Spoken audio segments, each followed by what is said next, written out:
Bonjour et bienvenue au podcast Samedi de lire, édition Bulle d'été. Aujourd'hui, je suis toujours et de façon agréable en compagnie de Marie-Claire pour vous présenter une BD. Oui, une BD. Une BD. Ça fait longtemps parce que depuis le début de Bulle d'été, il me semble que c'est pas mal des romans graphiques qu'on a présentés. Ben, on a eu le carnet de cerises puis les Ah, grimoires d'Elfie qui étaient des bandes dessinées. bon, merci de me remettre à l'ordre.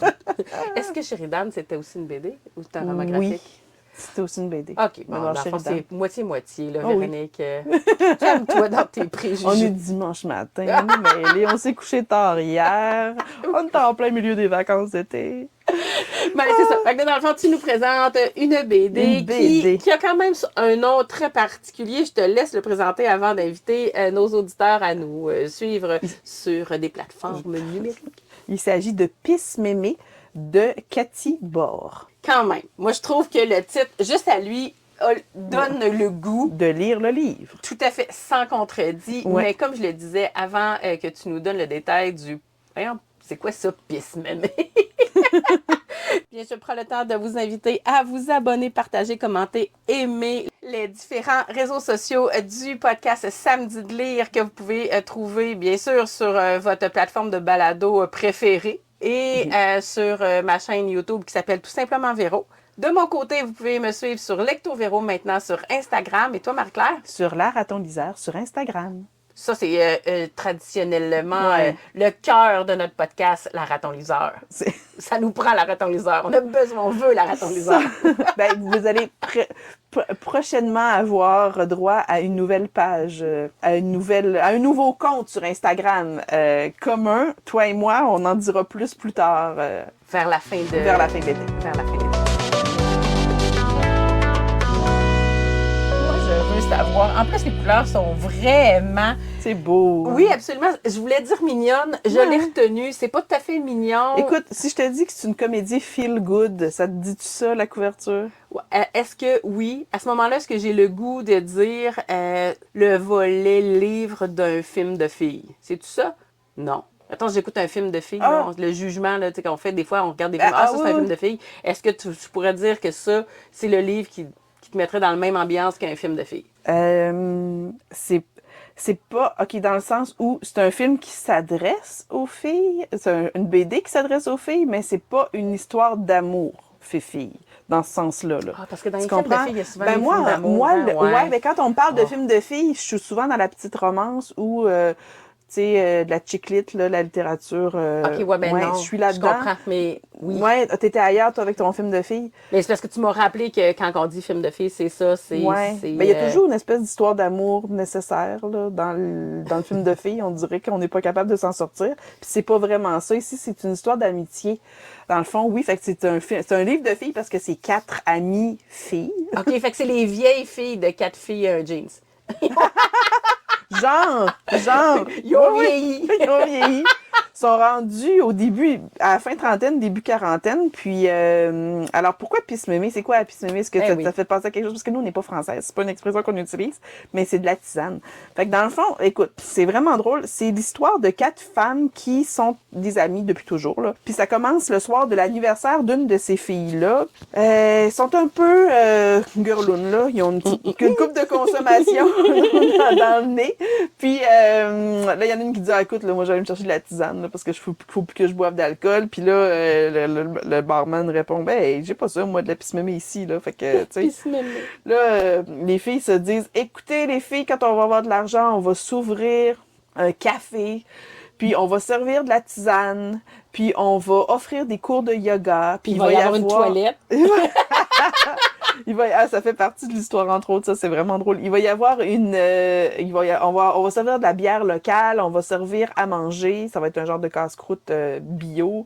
Et il va y avoir un coin librairie. Tu sais, chacune des filles a son plan pour avoir le petit commerce parfait, là, tu sais, celui où tout le monde va avoir envie d'arrêter. Puis là, C'est ils ont comme dit... si trop, c'est pas comme... Ouais, C'est quoi l'expression? Trop, c'est comme pas assez? Trop, c'est comme pas assez. Puis là, ils ont décidé, ils se sont dit, on va appeler ça pisse mémé. Fait qu'ils se trouvent bien drôle. Les filles retournent chez elles, tout ça, chacune dans leur quotidien. Donc, on en a une qui est mère de famille puis qui travaille pour une grosse boîte. On n'indique pas exactement ce que c'est, sauf que Nora, qu'elle s'appelle, elle est chef marketing. Et puis donc, inutile de vous dire qu'elle en a gros sur les épaules, elle a beaucoup de choses à faire dans son quotidien. Fait que gérer la maison, gérer les 3 enfants, gérer son mari parce que ça, c'est une autre affaire, on y reviendra, mais en France, ils sont pas exactement à la même place que nous autres dans le partage des tâches. Ça, j'ai compris ça, Ouais, d'ailleurs, que l'Europe, puis nous, on n'avait pas, puis Ouais. c'est peut-être la référence est peut-être un peu nulle, là, mais sur TikTok, je le vois beaucoup quand je vois le désir de prendre la place comme femme, puis tout ça, dans le discours que ce soit n'importe quel âge, là, une jeune de 20 ans ou une plus vieille Oui. de 40, dans le discours, je comprends, mais que nous, on a marché des pas que eux n'ont pas marché dans On n'est la pas rendu à la même relation place. de couple, dans la relation de l'individu homme-femme. Le là. regard de l'homme sur la femme, puis la place qu'a la femme dans un couple, dans la vie de famille, dans la société, au travail, ils sont vraiment pas encore rendus à la même place que nous autres. Puis ça me fait toujours un pincement au cœur. Puis justement, je voulais vous présenter une bande dessinée, mais je reviendrai parce que je la trouve lourde. Je pensais que c'était rigolo, mais dans le fond, j'ai eu envie de sacrer des coups de bande dessinée en arrière de la tête de tous les gars que je voyais après l'avoir lu, là. Fait que c'est pas fin. C'est pas positif. Ça s'appelle Home Sweet Home au lieu de Home Sweet Home. Okay. Puis moi, quand j'ai acheté ça, je pensais qu'on allait rigoler. Je disais, ça va être drôle. Puis là, je me dis, c'est que des inégalités au niveau du ménage, des tâches ménagères, tout ça, des statistiques, puis tout ça. Fait que j'ai trouvé ça plutôt lourd plutôt que rigolo, là. Mais ça, j'en parlerai pas ici. Mais tout ça pour dire que cette pauvre Nora, donc, elle en a gros sur les épaules. Fait que, OK, elle, c'est son quotidien. Ensuite, on a Marie qui est monoparentale, qui doit avoir 2 ou 3 emplois pour arriver à vivre avec son grand adolescent en appartement, fait qu'ils ont pas beaucoup de sous.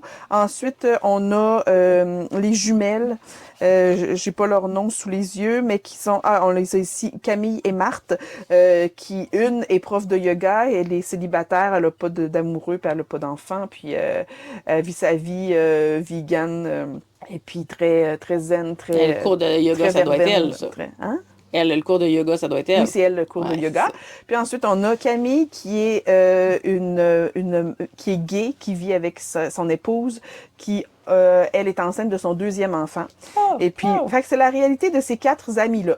Les 2 jumelles vont recevoir un héritage à un moment donné d'une tante qu'elles n'ont jamais connue. Et puis, avec ces sous-là, elles se disent, c'est le moment, là, on va... Ça fait très anglais, ça, je trouve. De recevoir l'héritage d'un oncle, une tante que tu connais pas. Fait qu'elles vont se réunir les 4 ensemble. Puis là, les 2 qui font pas partie de l'héritage, disent, nous, on n'a pas de sous pour partir ça. Fait qu'on dit, c'est pas grave, on va faire un GoFundMe.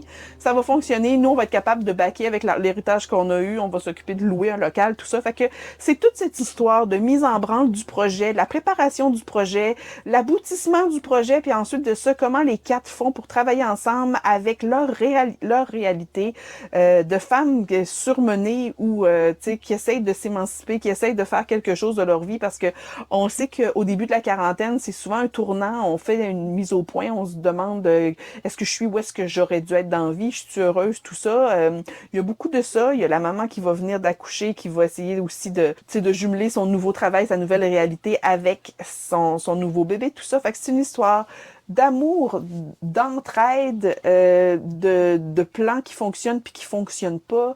Mais aussi derrière tout ça, il y a Laura de la tante, dans le fond, qui a laissé l'argent pour que ce projet-là puisse avoir lieu, puisse naître, qui... Les filles vont finir par se poser la question, qui était cette tante?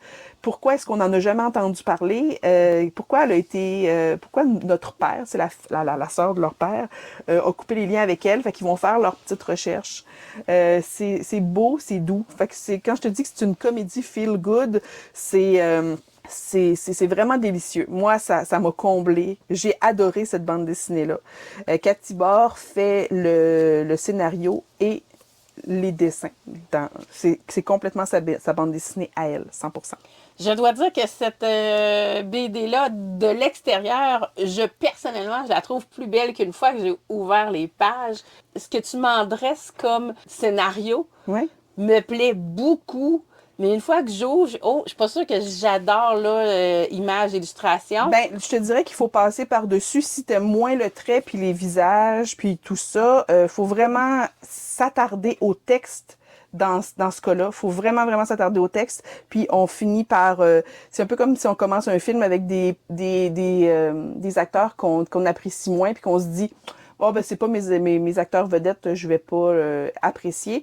Non, faut vraiment donner une chance à l'histoire, au texte qui vient nous chercher là, au plus profond des tripes. Ben, ça nous ramène à ce qu'on disait au début de Bulle d'été, je me rappelle plus dans quel épisode, où on posait la question, est-ce qu'on va vers une BD si on n'aime pas l'illustration. Ouais, c'est ça. Dans ce cas-ci... Ben là, ce que tu me dis, c'est Véronique qui fait l'effort. Oui. Passe par-dessus. Ah, 100%. Fais comme si c'était un roman, lis juste les bulles. 100%. Parce que ça va te rester. Parce que chaque page, puis chaque situation nous amène à une réflexion, puis se dit... Puis c'est toutes écoute, là, je suis une fille, je parle à une autre fille, là. Je te dis pas que les gars aimeraient pas lire la bande dessinée. Peut-être que ça leur parlerait moins parce que, tu sais, on va parler de menstruation, on va parler des problèmes après l'accouchement, on va parler du stress, justement, des tâches ménagères, on va parler de tout ce qui représente la féminité chez la femme adulte. Fait que c'est pour ça que ça parle à tout le monde, là. Ça parle à toutes les filles, cette bande dessinée-là, c'est sûr que ça vient nous chercher. Fait qu'au-delà du dessin, tu sais, puis elle, Cathy Barr, elle est influencée par Claire Bretécher. Je sais pas si tu as déjà lu. Ça, je suis désolée. Ça date des années 80. Fait que si tu veux faire une petite recherche sur Claire Bretécher, tu vas voir que c'est un petit peu le même genre. Et je veux pas catégoriser le livre puis dire que c'est un livre féministe parce que c'est pas ça, là. C'est juste que ça représente le quotidien des femmes. Ah oui, non, vois-tu, j'ai jamais senti pendant que tu en as parlé qu'on tombait dans un essai féministe en BD. Là. Ben, c'est ça qui la ligne souvent elle est mince parce que quand je te parle de Home Sweet Home qui est juste ici là, je voulais le prêter à ma sœur puis là elle dit c'est pas une bonne idée parce que ça va ça va me craquer. Je trouve ça drôle parce que moi, ça m'a craqué, puis pourtant, j'ai pas ces problèmes-là 100% dans mon couple. Là, on essaye vraiment de faire chacun ce qu'on peut, sauf qu'on est passé par là, on a eu, tu sais, je suis rendue dans la quarantaine, fait que quand j'étais dans la vingtaine, c'est pas vrai que mon chum faisait 50% du ménage dans la maison, là. Puis, mais alors, ce que je voulais dire, c'est, ouais, je m'égare, là, c'est que c'est difficile des fois de faire, la ligne est mince entre l'ouvrage féministe, puis juste parler de la réalité, Oui, oui, absolument. Tu comprends la différence entre la réalité des femmes et la réalité des hommes? Peut-être que les années actuelles, parce qu'il y a un désir de sortir d'un certain modèle, plus dans le qui passe par le militantisme, peut-être qu'aujourd'hui, c'est plus compliqué de faire cette ligne-là. Oui. Mais on retourne dans les années 80-90, quand c'était des séries, des films ou même des livres, on avait cette possibilité-là de parler de ça de façon plus légère. Puis quand on revient puis qu'on regarde ce qui se disait dans les années 80, des fois, c'était pas suffisant. C'était vraiment pas suffisant. Ben, parce qu'il y avait le discours, puis après ça, dans la vraie vie, après ça, tu retournais à la maison, puis c'est ton mari qui décidait, tu sais... je veux dire, bon, je veux pas me lancer là-dedans puis craquer le monde, mais tout ça pour dire que c'est pas parce qu'une bande dessinée met en scène ou un ouvrage ou peu importe là, le média, met en scène des femmes qui veulent se faire respecter qu'on est dans le féminazie. Okay? Ben non, c'est ça. Ben oui, là, non, de toute façon, mais comme je te dis, là, moi, j'ai zéro senti ça. Puis, je suis tendance à... Pour une raison ou une autre, j'ai tendance à le sentir dans mon énergie quand on tombe dans l'exagéré. Ouais, c'est ça, ça. Mais je dis pas que c'est exagéré quand la personne me le dit en avant, là. Là, je veux pas passer l'émission à m'excuser là. Excuse-toi de rien. Mais c'est ça, je sens pas ça. On n'est pas là-dedans, puis c'est d'amener les gens à découvrir, puis c'est de la camaraderie. Oui, c'est plutôt ça. C'est de la camaraderie par rapport, à travers les embûches. Ben oui, puis il y aurait eu des gars à l'honneur dans la BD, probablement qui auraient eu leur moment où eux autres aussi ont leur truc, puis on n'est pas en train de parler de masculinité toxique si ça avait été le pendant. Là. Je comprends très bien de ce que tu parles. C'est juste, alors on reste dans le feel good, on reste dans le cosy, puis on reste dans quelque chose qui nous reste dans le cœur, puis qu'on se dit, sont géniales, sont chouettes, ces filles-là. C'est un livre, il n'y aura pas de suite, Non, je croirais pas qu'il va y avoir de suite. La fin... La fin est une fin. Et la fin est une fin, exactement. Génial. Marie-Claire, est-ce que je sens que tu as fait le tour parce que je t'inviterais à aller avec le mot de la fin si c'est le cas. Autrement, je ne veux pas te couper la parole. Ah, Puis... pas du tout, pas du tout. Ben alors oui, le mot de la fin, ben en fait, moi, je vous invite à aller... y en a sûrement de nos âges qui savent de qui je parlais tantôt quand je parlais de Claire Bretécher. Si vous savez pas qui c'est, je vous invite à aller faire une recherche puis trouver de ses livres en librairie ou plutôt, je vous dirais plus à la bibliothèque. Allez fouiller à la bibliothèque, voir un petit peu en ligne ce qu'elle a fait parce que c'est peut-être une autrice qu'on a tendance à oublier parce que ça fait quelques années que son œuvre est disponible. Exactement, sauf qu'elle vaut vraiment la peine. Puis ça m'a donné le goût quand j'ai fini de lire ça. Genre, c'est vrai, je pourrais retourner en lire un peu, puis tu sais, de la bonne bande dessinée qui claque un peu, là, justement, qui est écrite dans les années 80-90. Là. Allez voir ça, allez googler Claire Bretécher. Vous allez pas le regretter. En face de toi, tu as cette personne qui ne se rappelle pas connaître cette... Peut-être que tu l'as vu. Peut-être aussi. Peut-être que tu l'as vu. Mais laisse-moi découvrir, puis faire comme « Oh, mon doux, Marc-Claire, c'est de ça que tu me parlais! » Ouais, c'est fun de se remémorer à ressortir des livres des boulamites. Fait qu'allez faire un tour là-dessus. Ben, j'en serai la première, pas conquérante, mais je veux dire la première qui se mettra en action, peut-être, ou peut-être pas. Et les auditeurs seront peut-être hyper animés, eux aussi, puis pendant qu'on est en train d'en parler, ils sont peut-être déjà en train de googler. Ouais. Hein, qui sait? Exact. Puis on s'en reparle. On s'en reparle. Ben justement, pourquoi ne pas nous accompagner, de nous en reparler sur nos différents réseaux sociaux. Pour moi, c'est tout simplement Véro. Hey, je fais ça un peu tordu hein, cette fois-ci. Hein, j'ai twisté ça comme ça. Là. J'ai essayé de rebondir. T'as pris un chemin inattendu. Puis je me suis surprise avec moi-même. Je me dit, mais comment, où je vais m'en aller après ça? Je vais leur dire bonjour. Ça paraît-tu qu'on est en changement? Ben oui, hein, on essaye. Parce qu'on va se défaire de toutes nos vieilles façons de parler, de présenter, puis de tout ça, parce qu'on s'en va vers quelque chose de nouveau. Pour l'automne. Pour l'automne. Une nouvelle mouture, c'est ça qu'on dit? Une nouvelle mouture. De podcast, avec des changements à quelques niveaux quand même. Ouais. Mais là, je vais faire ça de façon plus traditionnelle parce que c'est le confort et le connu. Ouais. je vais faire des changements de lecture plus tard dans la saison. Des changements de lecture, des changements d'animation. Mais merci Marie-Claire d'avoir reconnu ce qui se passait en moi, l'agitation. Mais c'est sur ces mots quand même que je vais te souhaiter une très belle journée et je vais inviter les auditeurs à nous suivre sur nos différents réseaux sociaux. Pour moi, c'est Lecto Véro sur Instagram et toi? La Raton Lisère sur Instagram. Et avant de vous laisser pour vrai, n'hésitez pas à nous suivre, partager, commenter et aimer. Et là, c'est vraiment le mot de la fin. Je vous souhaite à tous une très belle journée et passez de magnifiques moments en compagnie d'Amy. Bonne journée. Bye. Au revoir.